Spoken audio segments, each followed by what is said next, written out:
Annette, I am so glad to have you on the show today. And I've been able to see you speak a lot of times in our Toastmasters group, and you're always such a great communicator, and you just make people like you, it seems like effortlessly. So glad to be able to chat with you on video here. Thank you. I really enjoy the opportunity that I've had to speak and share some of my life experiences with people. Cool. First off, what is your personal definition of success? For me, I think lots of people measure success by material goods and income or the money they have or the things they have. But for me, the definition of success is doing a life where at least 80% of the time you are doing things that you enjoy doing while simultaneously making enough or having enough income to maintain the lifestyle you want to have. So for you, that means camping, hiking, and living in a tent, and that makes you happy in your heart, then you're successful. You got a lot of background in wilderness survival and different things. Would you kind of share your background of what you're doing right now? Sure.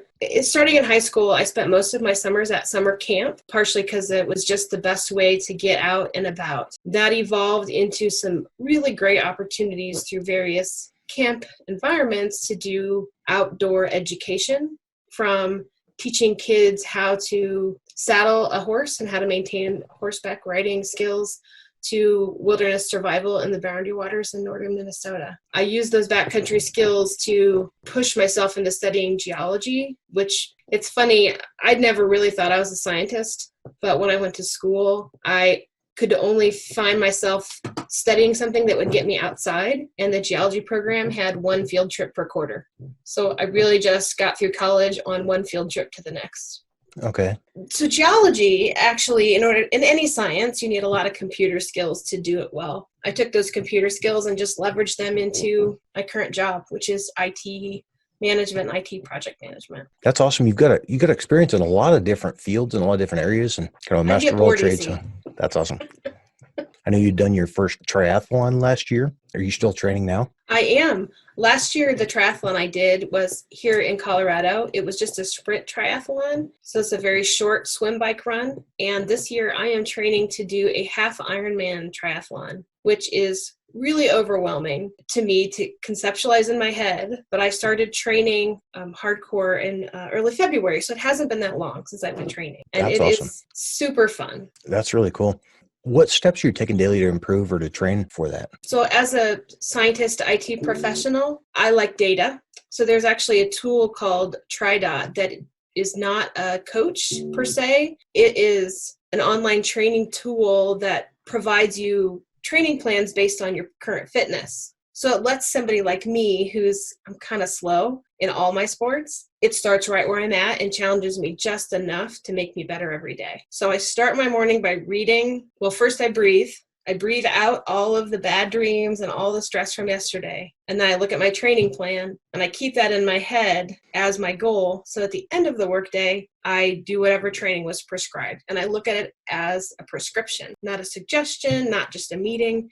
It's a prescription for me. Cool. That's awesome. And what set you on the path of deciding to start training for a triathlon? I know some amazing people doing triathlons. My friend Wendy is 59 years old this year, and she did last summer a 510-kilometer swim, bike, run course in northern Canada. And she is just a normal lady. But I was so inspired by her being amazing that I thought maybe I can try to be amazing too and be normal. So I am 45. I am by no means a natural athlete. I am not fast. But I saw that Wendy was kind of in the same boat. And so she could, so could I. And it's truly just one day at a time. Make the plan, work the plan. You don't have to be the best. Just keep doing it every single day and you'll get better than the folks that aren't practicing at all, huh? Exactly. And for me, I can be a very emotional person, but having a plan that I just have already committed to do takes that, do I want to or not want to, takes that out of the equation. It's just the plan. So I don't care if I want to or not. I'm just doing it anyway. Okay. And I love that you mentioned that you're looking at that training as a prescription rather than just something you'd like to do. It's pretty smart. Well, and then that's not my term. That actually comes from the application. They call it a prescriptive plan. Oh, okay. Because it is, you put your own data into it to start. How fast do you run? How fast and far can you swim? How fast and far can you bike? You tell it where you're at. And so it prescribes, and you tell it where you want to be. So I said, I want to be Ironman in October, and it gives me a prescription that gets me from one to the other. Wow, that's really cool. What character traits do you value the most in others or in yourself? I value perseverance. I think is so much to be said for success being found in working hard, much more than in natural talent or giftedness. That just putting your nose down and doing the work gets most people far further than some luck or natural gift. And I also value open-mindedness, because sometimes being perseverant means hurdling some obstacles that you didn't anticipate. But having your mind open for a different angle to approach that often makes it an easier path. Okay, perfect. Training for a triathlon sounds like a tough time to me, but how do you push through tough times? There are a few folks in the Navy SEAL world who say this, and I will say it too, that pain only hurts. It doesn't necessarily cause problems. It doesn't necessarily become more than that. So I have practiced with a little bit of discomfort to make my whole body understand that when something hurts doesn't mean that you stop. That's awesome. I'll have to remember that. One more question for you. What inspires you? I am inspired by knowing how much better we all can be. And I see examples all around. Right now, we're having a tough time in our country. And I still see a lot of people helping, doing great things, not quitting, not giving up. And I am completely inspired by somebody who may be having a rough time and still reaches their hand out and says, let me help you. Hey, thank you so much for being on today. I really appreciate you taking the time to share with us. Thanks, Curtis. It's been great to talk to you. Thanks, Annette. Bye. Bye-bye.